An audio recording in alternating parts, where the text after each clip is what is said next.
sur ce gap là, sur ce tremplin, un peu long, hein. Ouais, de manière volontaire, très très long, et bon, en attendant, pas de freinage en amont, donc difficile de savoir ce qui est le plus efficace, comme on dit. Thibault Lalli au départ.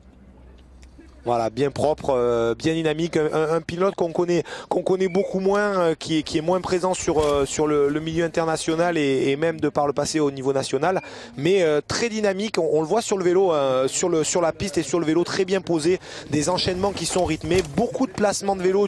On en parlait tout à l'heure, Christian, des petites impulsions qui permettent d'aller chercher les endroits propres de la piste et qui nous permettent de replacer le vélo aux endroits entre guillemets idéal ou idéaux pour arriver à aligner les trajectoires de la meilleure manière possible.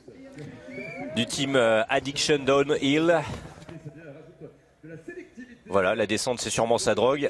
Voilà. Comme pas mal de membres de son team. C'est le cas de beaucoup de personnes, je pense, aujourd'hui. Ouais, c'est vrai que c'est un sport addictif, hein. Quand on y goûte, on a du mal à s'en séparer, hein. La descente, c'est vraiment, voilà, on en prend pour son grade en adrénaline, en plaisir pur. Ça, c'est une évidence. Et surtout quand on évolue dans des milieux naturels comme ça, où le VTT est de plus en plus, on va dire, à la mode et reconnu, puisque là on ne pollue absolument pas et les terrains sont fabriqués spécialement pour.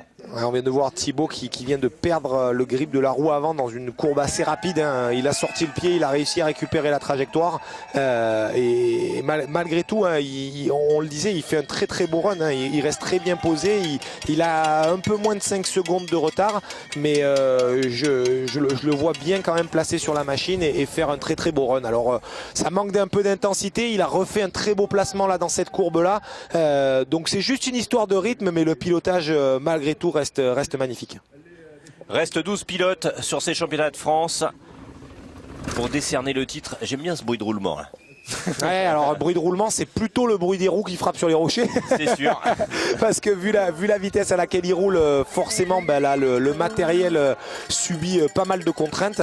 Mais bon, regarde, voilà, on voit Thibaut, je sais pas si tu vois la relance qu'il met, mais on parlait des 1400-1500 watts. Alors il y en a peut-être que 1000, mais ça on voit, et ils sont pas là pour acheter du terrain comme on dit chez nous, hein.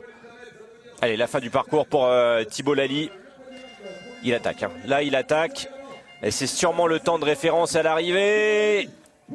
La deuxième, 4 minutes 2 secondes 18 centièmes pour Thibault Lalli. Donc magnifique, hein, puisqu'on l'a vu en haut de piste avec un retard assez important, hein, puisque près de 5 secondes de retard. Et donc il a repris 3 secondes sur la fin du parcours. On parlait de la gestion, on parlait de la longueur de la piste. C'est pas forcément ceux qui vont rouler le plus vite en haut qui vont être les premiers à la fin, puisqu'il faut être capable encore en bas de mettre du charbon, comme on dit, et de mettre beaucoup de watts. C'est bizarre.